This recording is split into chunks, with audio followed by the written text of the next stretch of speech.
Hello viewers, Vancouver లో తప్పకుండా చూడాల్సిన స్పాట్ ఈ స్టీమ్ క్లాక్. ప్రపంచంలో చాలా స్టీమ్ క్లాక్స్ ఉన్నాయి, అందులో పనిచేసేవి కేవలం 6 మాత్రమే. అందుకే ఈ స్టీమ్ క్లాక్ వ్యాంకోవర్ కి ఐకాన్ లాంటిది. ఈ క్లాక్ నుండి ప్రతి 15 నిమిషాలకు వచ్చే స్టీమ్ విజిల్ ఒక ట్యూన్ లా ప్లే అవుతుంది.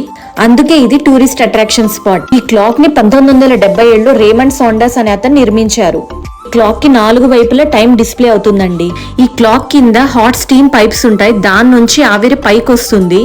క్లాక్ లోపల ఉండే స్టీమ్ ఇంజిన్ వల్ల ఇంటర్నల్ గేర్స్ తిరిగి మనకి టైం చూపిస్తుంది. ఎప్పుడైతే ప్రెషర్ పెరుగుతుందో స్టీమ్ విజిల్ పైప్స్ లోకి వెళ్లి ప్రతి 15 నిమిషాలకి స్టీమ్ ఒక ట్యూన్ లాగా బయటికి వస్తుంది. అందుకే దీనిని స్టీమ్ క్లాక్ అంటారండి.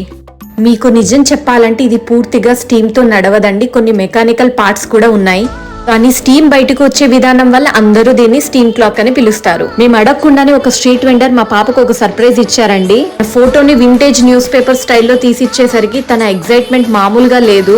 మేము ఎన్నిసార్లు ఎప్పుడు వెళ్ళినా మాకు తెలియదు. ఆ చిన్న పాప ఫస్ట్ టైం విజిట్ చేయడం ఈ steam clock. Unexpected vintage photography చూసి బాగా ఎగ్జైట్ అయింది. తనకు మాత్రమే తీశారని మాకు తీయకుండా.